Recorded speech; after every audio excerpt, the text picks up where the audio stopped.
Coach Carroll mastered programming guys' minds to practice. Practice was everything. Always compete. These words was drilled in our brains. I don't believe that there are enough black head coaches in the NFL. If you want to touch that or you want to leave it alone. For some reason, we was just going back and forth these days, just trash talking, this, doing that. Sherm picked off Russ. A full-blown fight breaks out. I got a bone to pick with our producers. Oh. I turned on the YouTube last night. I had this tight white shirt on, right? My belly looked like it was hanging on the table. I know the producer seen that. Hey. How he let me wear that tight-ass white shirt? Bro, wait a minute. My bad. I should have told you last time because it'll go to episode 1 and I got the belly showing with the white t-shirt. I said never again. I had to text the producer. I said, I don't know if you see what I see, but this cut up you just sent me, I need you to go re-edit this. Yeah. Because I can't be looking like the Nutty Professor with my belly back down about to hit the table. Well, I just spilling some water real quick. Yeah. But, okay. Okay, real quick. Let's talk about current day and what is happening. I'm a little concerned. Now, the Seahawks have been killing it. They killed it during the season. Mm-hmm. They killed it. If y'all see this water on here, I got some water on there, so don't be tripping, right? They killed it during the season last season. They killed it during the beginning of the offseason with free agency. Mm-hmm. Bobby is back and all those things. And then in the draft, they absolutely killed it. I'm like, okay. And then you said, all they got to do was cool, you know what I'm saying? Let's see what's happening with Poona Ford. Mm-hmm. Let's see what's happening with Al Woods.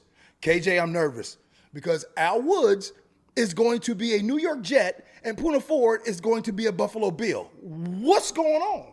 Just like that. Two dudes that put together really good body of work in their career. Poona, one of my favorite guys to play with. Okay. I love me some Poona Ford. He's that guy who's going to be in the middle, get penetration, make TFLs. Poona is a dog in my eyes. And obviously Big Al. We talking about 14, 15 years. Big Al. We talking during practice, just hold them dudes up. Yeah. And I'm going to go make the tackle. He like, big dog, I got you.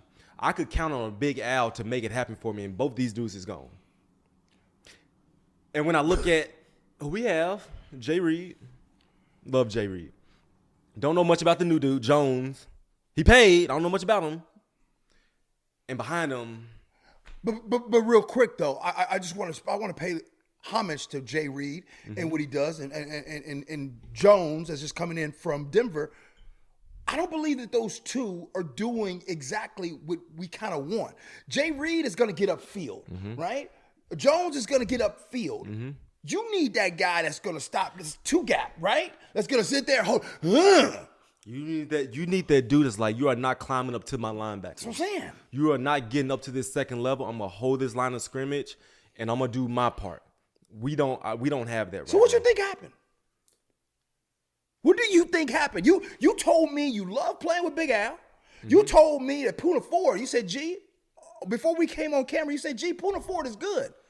So if Poona Ford is good and you love playing with Big Al, then what happened? That's a management question. It's something it's not too late to address. Here we are, where we in May. It's not too late to address. There may be a trade that may need to happen. And Dominic Sue is still out there. He still want to play ball? I mean, don't he always? Yeah, he can play. Yeah, he can play. Don't he always? And I'm telling you this. Yeah. Every time training camp comes, it be something that crazy happens. Guys get cut, guys get released. Trades happen around training camp going into the season time. So it is not too late to get addressed. But right now, obviously, we're not where we want to be. So I don't think we worry. And we don't worry because we always talk about the culture that Pete Carroll has created. The championship culture. And what I mean by championship culture, yes, they won a Super Bowl, but they have been sustaining greatness for a lot of years. Mm-hmm. But when we talk about culture, I think you can break down the culture in different facets. Mm-hmm. And so I don't think we got all day to talk about all of the different things, but I want to talk about practice. Allen Iverson, not the game, but practice. What is it about practice with the Seahawks that makes everything so competitive? Because before Pete Carroll got there, no disrespect to those previous, Mora and Mike Holmgren. I mean, that was more about offense and everything like that, and they were really good at what they did. A lot of the defense, you guys know how much I love you guys. You guys are great. I'm just talking about practice. It seems like it was just more heated with you guys. Ones on ones. Ain't nobody taking off. Battles. Let me tell you this. Our practices look like the Seattle Seahawks versus the San Francisco 49ers. That's what our practice look like. We talking full speed. We talking 100%. And what Coach Carroll would do is he would put the highlights up during team meetings. So don't you think about getting exposed because he's putting it up in the team meeting room. He puts matchups. Richard Sherman versus Jermaine Kearse. KJ Wright versus Luke Wilson. Bobby Wagner versus Robert Turbin. You want to talk about programming a dude's mind? This is what this man mastered. Coach Carroll mastered programming guys' minds to practice. Practice was everything. Always compete. These words was drilled in our brains.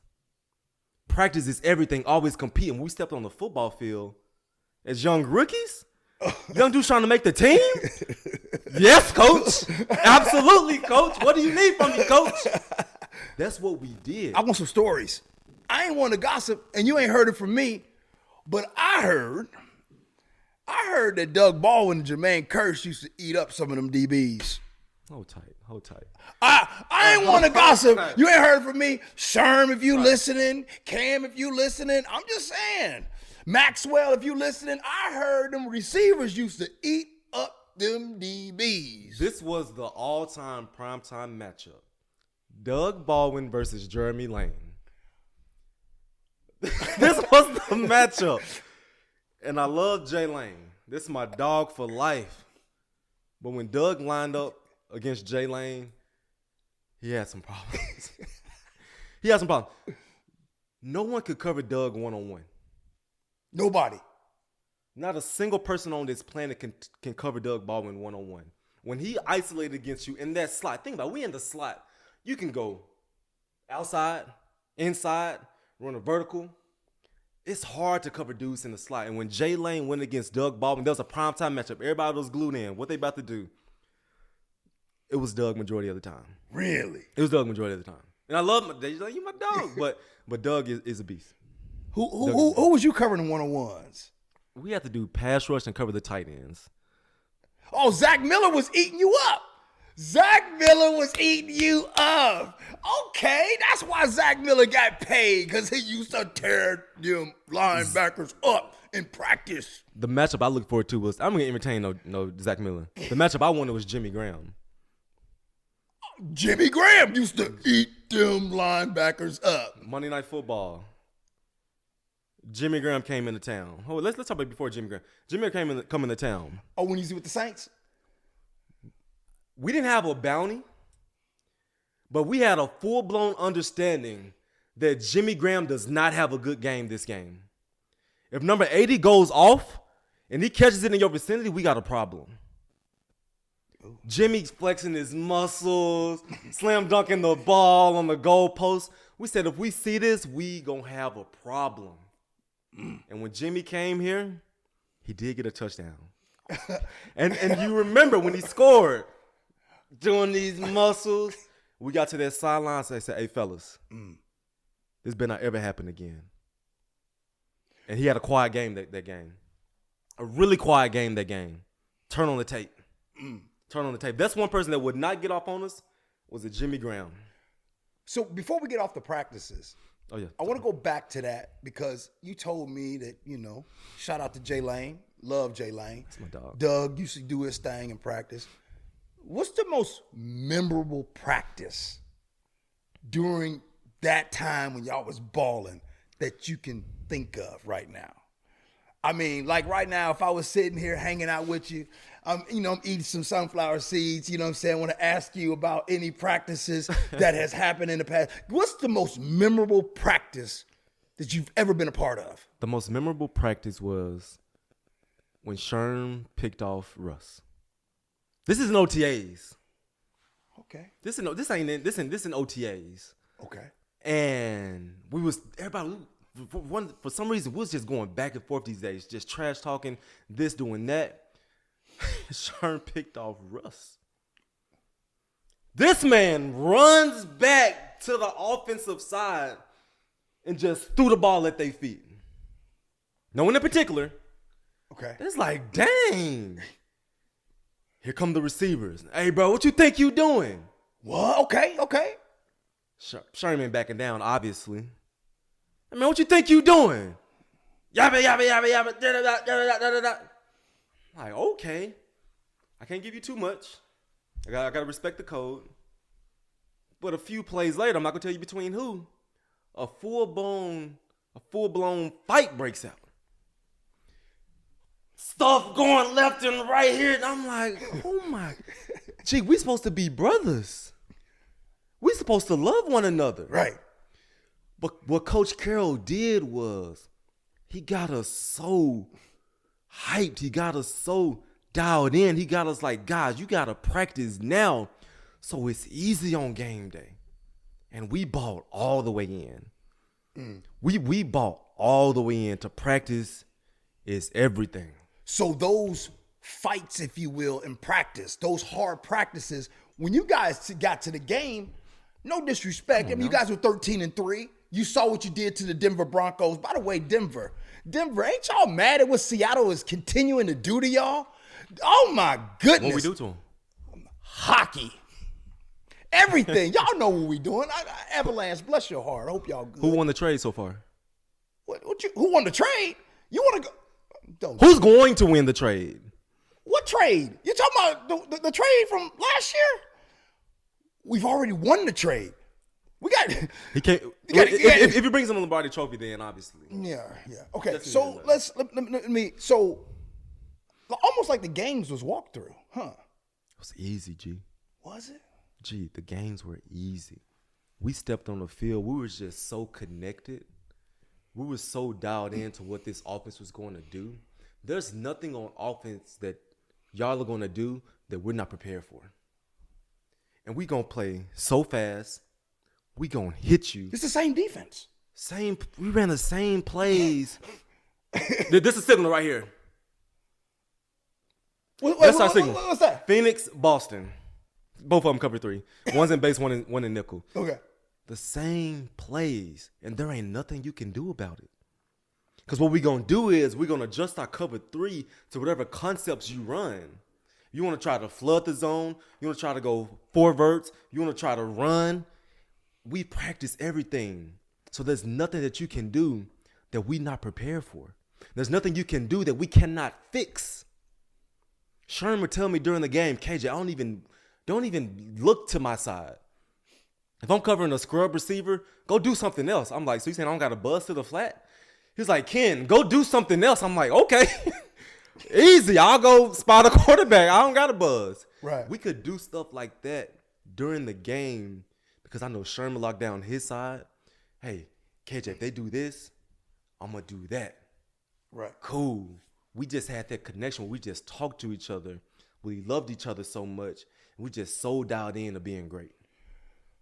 So now here we are present day. And there are a lot of people who look at the current defense and they say, are we there yet? Are we getting close? And I do think that they're going to be better than they were last season, considering they were 30th against the run last season. What else does this current roster need to trend in the right direction for you? A few things. I'm going to write that down. Let's go. Come on. A few things. First of all, G, what this team was blessed with was a fantastic personnel. Okay. The Jimmies and the Joes makes the X's and the O's work, right? Say that again. The Jimmies and the Joes make the X's and the O's work. Understand that. And so, do they got guys? Absolutely. They got some dogs on this team. I believe Tariq is a dog. Quandre's a dog. Obviously, Bobby. A few guys up front. But we need to keep adding those pieces to the puzzle. They're ascending. They're getting there. Okay. Were we in 2023? Yes. A few more years, we're gonna talk like that's it. I saw glimpses of it last year. I saw glimpses. I'm like, okay, keep climbing the ladder. They still building. Understand? They still building. Okay. So I need a few more dogs. And when I say dogs, do you know what I mean? Talk to me. You can't even explain it. You either got it or you don't. Can you develop it though? I'm asking. Can you? You said Yeah. you either got it or you don't, and so these young men that we see out there, I mean, how long does it take them to develop into the dog that you're discussing? It can be developed, yes. And it takes phenomenal coaching. It takes phenomenal leadership from the guys that have it to bring it out of those dudes. If you're a phenomenal player, if you are a Pro Bowler each and every year, it is your responsibility to create other guys like that. You can be great by yourself, but the really, really good ones bring out the best in their teammates. Does that make sense? Yeah. And so you can just do your own thing, make your all pro, make your Pro Bowls. But when we talk about a legacy, when we're talking about just your name lasting a lifetime, you're creating other guys like yourself. Right. That's what I did very well. Let me give myself a pat on the back. I felt like I brought the best out of my teammates. Right? And does that occur from actually, because I watch other NFL teams and sometimes I look at some of these guys being selfish, right? They want to go and make this play and be a superstar, getting away from the script and the team aspect of things. Is there a lot of times where people hurt the defense by trying to go be a superhero and not sticking to the script? What hurts the team is what you just said, guys that are selfish, guys that don't give the game that they know, right? I had linebackers come and try taking my job each and every year, G. But you know what I'm going to do? Somebody bless me with game, I'm going to do the same for you.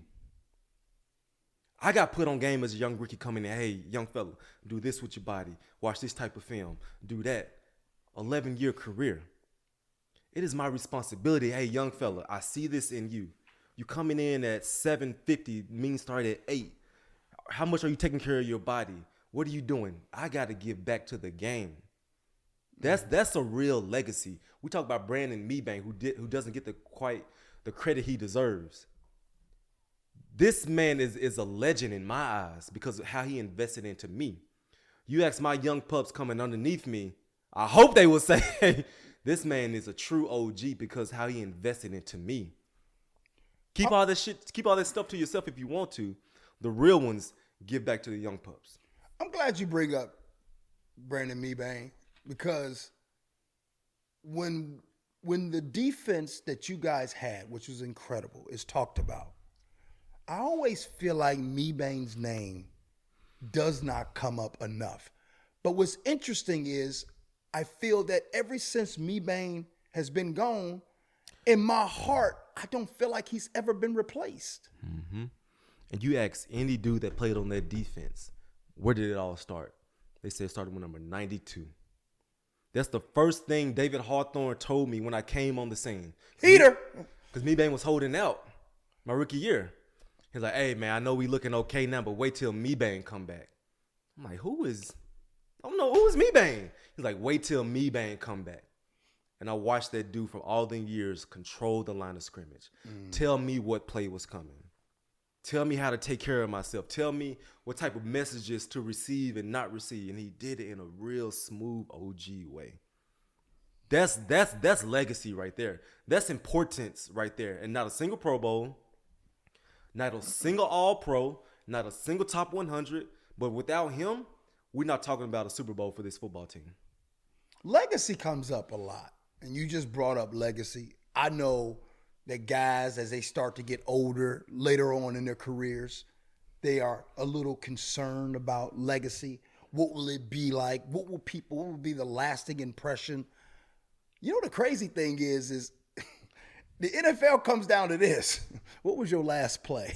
Because a lot of times that's really what your legacy is. But at the same time, legacy does continue after the game. Just some guys don't know that. When did legacy start to be a thing for you? Mm-hmm. And what is a real legacy? And when is that something that you thought about? Let me tell you what happened to me. It was my last year as a Seattle Seahawk. One of my teammates come up to me. He said, KJ, he was like, why don't you ever make the Pro Bowl? He said, he looked at me. He's like, KJ, why don't you ever make the Pro Bowl? And I looked at him and I said, bro, I have no idea. And I'm going to tell you a personal struggle that I had. I had like a why not me moment each and every year. I would play so good. I would be dominant, doing my job, making my tackles, making my interceptions. But each and every year when Pro Bowl votes came around, all pro votes came around, nothing. It bother you? Did it? And I had people, I'm going to talk about you real quick. KJ, you got to celebrate more. KJ, you got to talk more junk. You got to draw attention to yourself. You weren't the only one that said that. People's like, man, you got to do this. Like, people don't know about you. And I thought about it, and I asked myself the question. I said, KJ, is that you? Is that your personality? Is that your style? And one thing that I'm thankful for, G, was that I stayed true to myself in the midst of not getting what I wanted from external forces. And so when you talk about a legacy, I believe that when you look at myself, the one thing that I can sleep good at night is that when you ask any of my teammates, what did KJ Wright mean to you? They better have nothing but positive and great stuff to say about me, because I felt like I helped my teammates achieve their goals. I felt like I helped my teammates get their money, help them get their accolades. And so when it came to me, I had that moment each and every year. Damn, am I good enough? Do I deserve to be on this football field? And I asked myself, should I do that? Should I get outside of my character to draw this attention to me so people see me? Right. But my question is, who are you doing it for? Where's your motivation coming from? And I'm glad I stayed true to myself. I've talked to a lot of guys over the years. And in doing so, I won't call them out by name. And there's some guys who never did make the Pro Bowl, but their contribution to the team was so important. And it's so subjective, I've learned, on who makes it and who don't. A lot of times it is name recognition, right? And I think in the case of you, by the way, you did end up making that Pro Bowl, though. Shout out to you. Hey, I snuck you snuck in, right? Okay. Right? But okay, well, real quick. When you finally made that Pro Bowl and you found out about it, what was your reaction? Coach Carroll called me. Really? What did he say? Where was I? I was at the VMAC. Okay. Leaving the parking lot. He's like, hey, what you doing, man? Nothing at work. Like, what Coach Carroll? Like, first of all, why Coach Carroll calling me? The season over. I was like, okay, what's up, Coach? Like, hey, man, how you feel about going to Orlando for the Pro Bowl? I was happier than I was happy. You're right. I was happy. I'm like, absolutely. And I was having a conversation with my grandma a couple of years ago. She's like, baby, she was like, you know, you don't got to worry about that Pro Bowl stuff. You know, you a Pro Bowl in my eyes. You don't got to care about stuff. I said, Grandma, I love you. With that being said, if it's out there, I want to go get it. If it's out there, if this man beside me getting it and he ain't putting up the numbers I'm putting up, if he ain't having the impact I'm having, that should be mine. And so I just had this internal battle like, dang, I know I'm doing good, but why not me? Right. So what's the evolution though? Like, I know guys get into the league, and what's the most important thing? I would assume the most important thing for these rookies as they're coming in, and for these first, second-year players is, look, before there was Pro Bowls, before all the money, I'm just trying to make sure I belong. Absolutely. So that's probably the first one. Absolutely. And there's two types of motivation, G. There's external motivation and there's internal motivation. Explain that. That external motivation is all the stuff that comes from the outside, the accolades, the money, the praise on the back from other people. That does feel good. Don't get me wrong. That feels good. Getting praise when you're walking down in Starbucks and you get a free coffee. It's like, oh, you did such a great job. Keep it going. That's cool. Okay. But that internal motivation, that I want to be the best of the best. Right. When I step on this field, these 70,000 people, I'm going to put on a show for them because of the amount of work I put in, for how talented I am, how much I studied. I want to be the best because of that last name on the back of my jersey, right? That's the internal motivation. That is what sustains you over the duration of your career. The internal motivation, when you feel that disrespect, y'all done pissed me off. Y'all done pissed me off. I'm about to come and show myself and the rest of the world. So take us. Wait. I'm glad you brought up internal and external. I want to talk about the external. Because I think a lot of us, especially me, I'm confused. I'm quite sure that football player that is a professional does not care about the opinions of the outside. There's no way in the world that you can care about John 07897334321 with 2 followers, has an opinion about you, you don't care. So my question is this.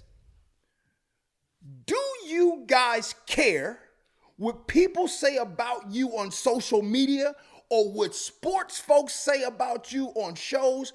Do you care? Yes or no? And if you care, how do you deal with it? I'm confused. What? That John 2.30.75 with 2 followers can make or break an NFL player's day. I swear to you, they can make or break an NFL player's day. How?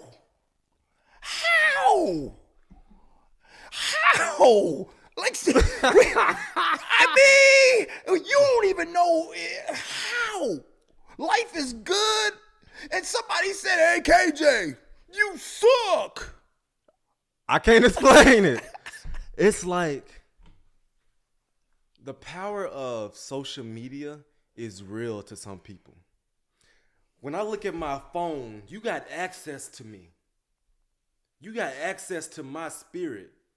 If I post a picture of me making this play and only get 100 likes, I'm feeling some type of way as an athlete. If I put in this body of work, so much in the offseason, so much film study, and you say I suck, that hurts dudes' feelings, G. And if a player say that ain't true, you lying. Whoa. Wait a minute. You said if you got 100 likes, how? I want to write this down. How many likes do you need to make you feel? That's just an example. I know, but if you got 100 likes, you're saying that somebody would be upset. Some dudes will take down the picture. If a fan write them, they'll block them. Wow. Gee. And it's like they got access to you. They looking at you. I personally, I played poorly sometimes, and I come back to my phone. Catch it this, cut them, coach, get them out of here. Yeah, that don't feel good when you see somebody talking junk about you. That don't feel good. As the 1% in the world, as the best of the best, as much money as we got, as much accolades we got, we're still humans, G. Wow. NFL players, we still have feelings. Stuff still gets to us. Them trolls on Twitter get to some guys. That's just the God honest truth. And so, yes, that bothers guys. And you know it too, G. You in this space too. I know. You in this space too. I know. You think everybody love G Scott? No, absolutely not. Absolutely not. Somebody just heard you say that and said, no, and they screamed. I could say that it's almost like my wife, she gets more upset about when she sees people say negative things to me. And I bet you your wife does too. Man. I got to... Okay, we love stories. Come on. This is kind of serious, though. This is on a serious topic. Oh, okay. Serious topic. During Black Lives Matter movement, George Floyd, when he was murdered, this dude named Tawfiq, this man literally took my jersey.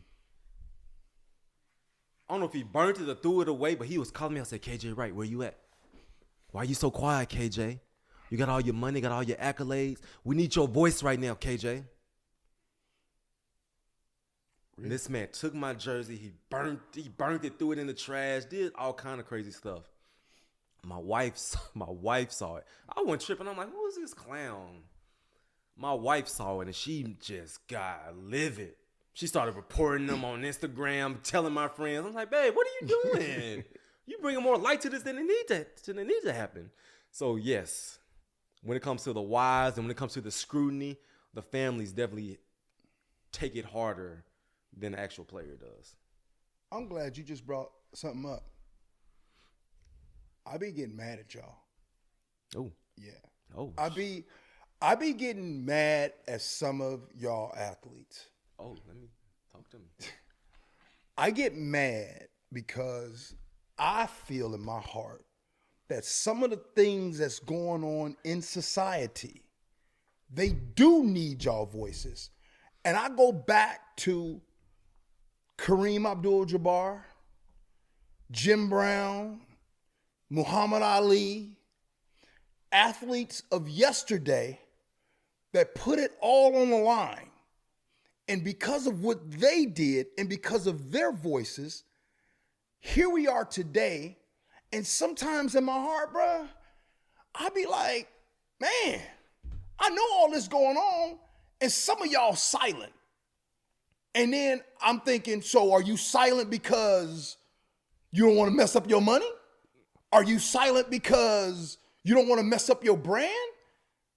I really think sometimes that there are pro athletes that remain silent, and I be low-key disappointed. And sure, if you follow me on social media, you know. You ain't scared. I ain't scared to say nothing. Yeah. And somebody asked me one time, they said, well, gee, you do realize that kind of hurts your brand a little bit. Let me look at you and say this. If human decency and the fight for basic human rights hurts my brand, then let me keep hurting. Because it's a small price to pay for those that have come before me. And those that have come before me are the reason I'm where I am today. So help me understand why some athletes remain silent on real issues that we would love to have your voice on. Are guys scared of losing their money? Absolutely. Are guys afraid of hurting their brand? Absolutely. Are guys worried about what John 2.5 on Twitter going to say about them? Absolutely, G. And for some guys, they feel like, what is me saying going to do? The same problem's going to happen anyway. This is the mentality. Don't stay with me. Fair. What is me saying something, typing something on Twitter going to do? What is me making a public service announcement to go vote going to do? That's the mentality of some guys, right? Mm-hmm. But one of the realest things that I've seen in my lifetime was when a running back from Mississippi State, he said, I'm not playing this football game until this Confederate flag is gone out of the state of Mississippi. G. In weeks, we had a new flag. In weeks, we had a new flag. I'll never forget that young man for that. Yep. And So when it comes to people paying other guys' bills, companies don't want that social justice connection with their partnership, right? That's just a God honest truth. Yeah. And guys are looking at themselves like, man, I got this short window to make this happen. I don't want to mess it up. I'm just gonna stay out the way and just keep it pushing. And essentially, in dude's mentality is like, this ain't my fight. That's the truth. Okay. The folks that say this is not my fight, I find that interesting, because when guys go pro, sign contracts, get endorsement deals, though that money in that check is in their name. The problems and the societal problems that are occurring, they still got family back home. They got cousins, they got uncles, they got moms, they got little nieces and nephews, all impacted by the things that's going on in this country.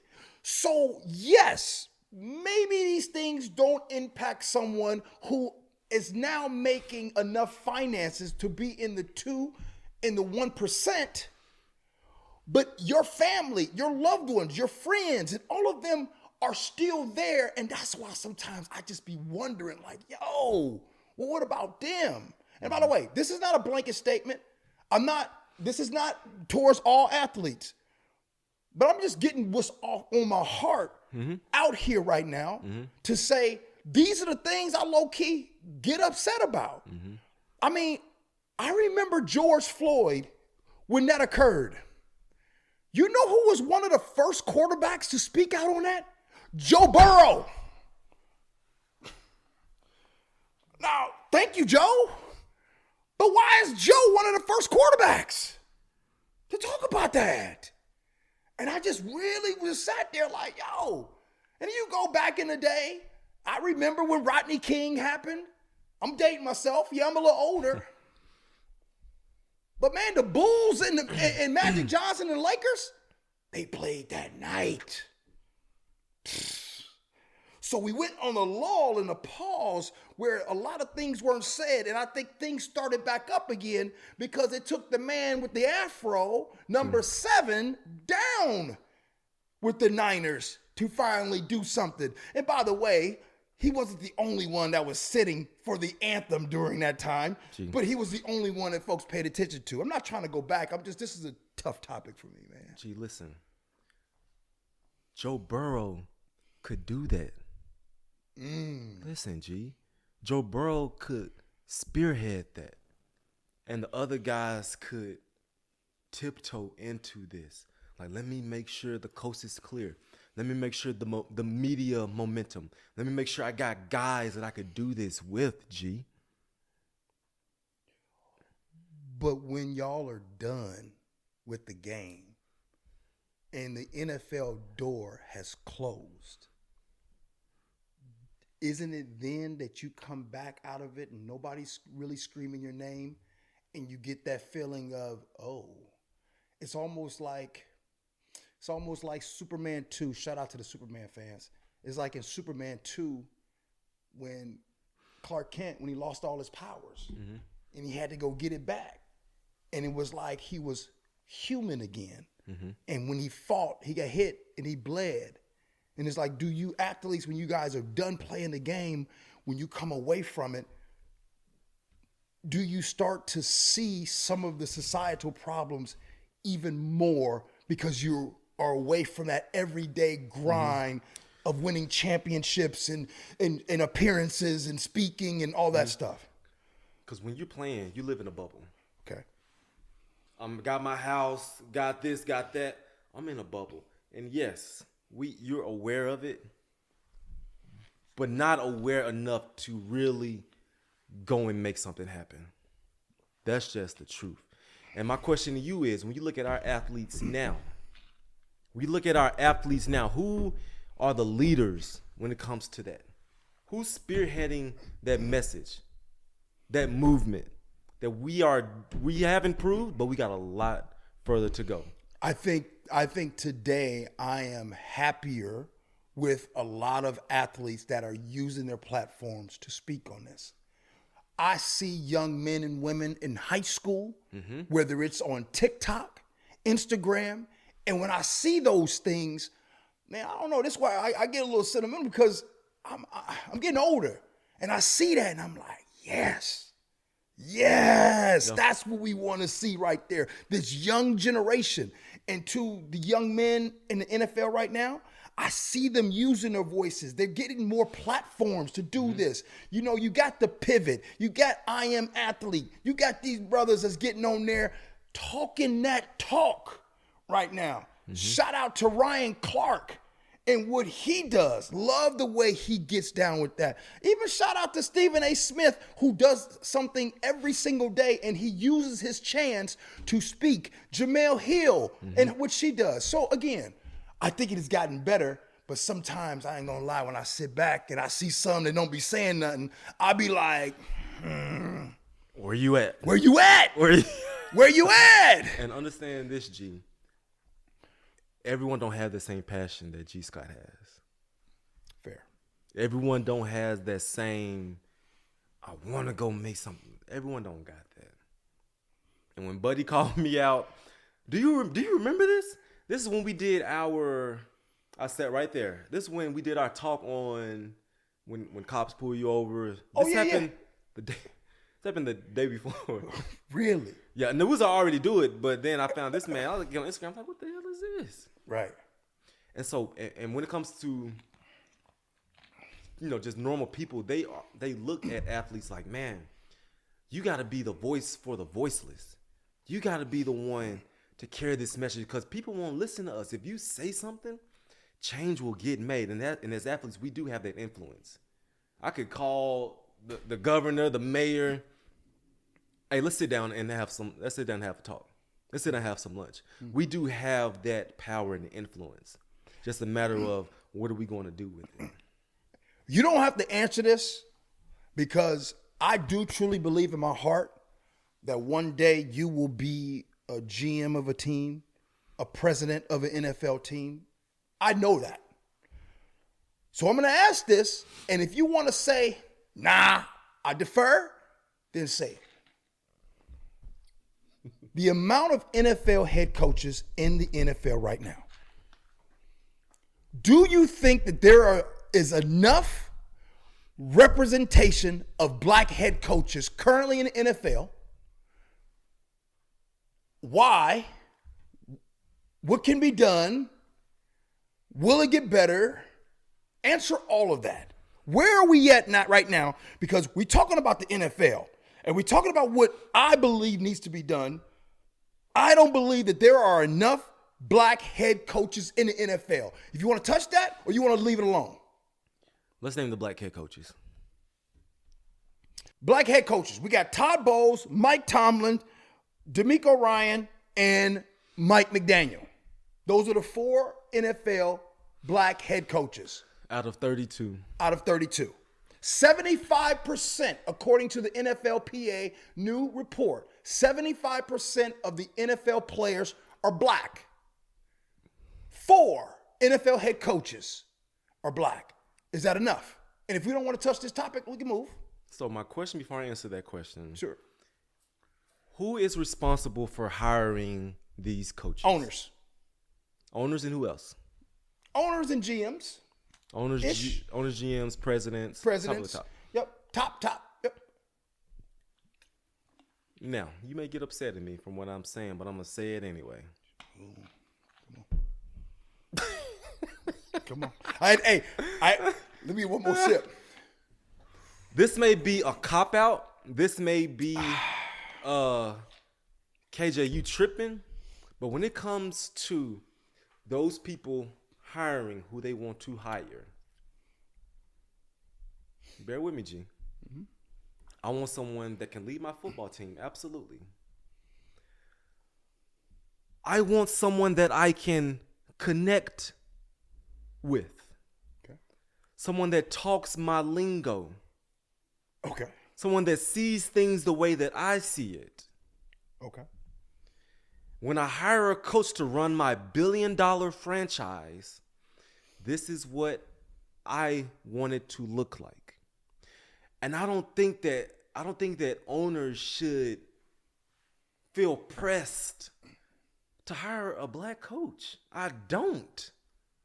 Would it make sense for the athletes to have a coach they can connect with and resonate with and like, man, this is my guy? Absolutely. But they don't see it that way, G. They don't see it that way. They see the business. They don't see it from the bottom up. They see it from the top down. Does that make sense? It does.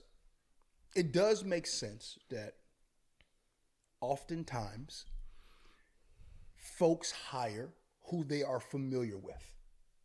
Folks hire who they can connect with. I think that we have a history in this country of that, hence the reason why affirmative action was so important. But I digress. So as we move forward with coaching, it seems and feels like, especially in college football, right? In college football, Power Fives, D1 coaches, for some reason, there's always the coach on the team that, hey, can you go and talk to them? Oh. Hey, even into real. Stop. Keep going. I'm just playing. Even in the pros. Hey, can you go talk to KJ? I want to make sure everything's okay with them. So for some reason, we always have on each team, maybe I'm wrong, maybe in 20 years, I don't know what I'm talking about. We always have the coach that is, that can relate to the players. The coach that can relate to the players, but usually it's not a head coach. It's usually an assistant coach, and it's usually a coach on the defensive side of the ball. So what are you trying to say? I'm just trying to say is if we have a lot of those coaches, I'm just wondering if going forward we will start to see more of those coaches as head coach. And that's what it should be. I'm not disagreeing with you on that. No, I know you're not. That's what it should be. But you got to look at the person that's making that decision. Okay. Probably ain't never played a down of football. Okay. Probably, didn't play in the NFL. Mm-hmm. Accumulated money from their grandparents. Mm-hmm. I feel like we expect people to think how we think. People are wired differently. I see this is my business. This is my baby. This is my $1 billion that I have invested into this. I want a guy that I can trust, a guy that I think can get this job done. Do you think that maybe, because if we go back to 1978, the late 70s, we saw Warren Moon not get drafted to the NFL, right? Mm-hmm. And then here we are, present day, where we saw 3 of the top 4 picks be black quarterbacks. Mm-hmm. Shout out to Bryce Young, shout out to CJ Stroud, and shout out to Anthony Richardson. Mm-hmm. We saw that happen. So maybe I'll rest on this. Maybe I'll rest on and think that things will get better because we're starting to see that happen. Progression is happening. Progress is happening. It is clear that this needs to be fixed. And so where we in? When 2023, you best believe in 2033, this number from 4 should be to 10. I mean, I think we got up to like 6 or 7 at one point. I thought or it should be 15. It will be better. It will be better. Fair. And so the message cannot stop. Well, maybe KJ is a president or a GM of one of these teams during that time. 10 years? How old am I? 33? Yeah, I like that. Yeah. Yeah, 10 years. I like that. Yeah, I like that. Anthony Davis. Anthony Davis. All day, inconsistent, Anthony Davis, I love you, man. But just 1 minute you give the folks 30, the next minute you give the folks 11. Who is AD? The Lakers right now, by the time folks see this, I think the Lakers will have played again. But as of right now, it's 1-1 series. Anthony Davis does not come through. I do not want these Golden State Warriors to beat the Lakers. AD has played very, very well these last 2 months, G. One game? What you talking about? No, he gave us a trash game. Shout out to Bubba Dub, who says trash. He gave us a terrible game. Not in the Grizzlies series. Yes, he did. Look it up. That's another thing we're going to look up. He gave you a 13-point performance against the Grizzlies. I think AD's just fine. I still got the Lakers win this series in 6. 6. Okay. Fair enough.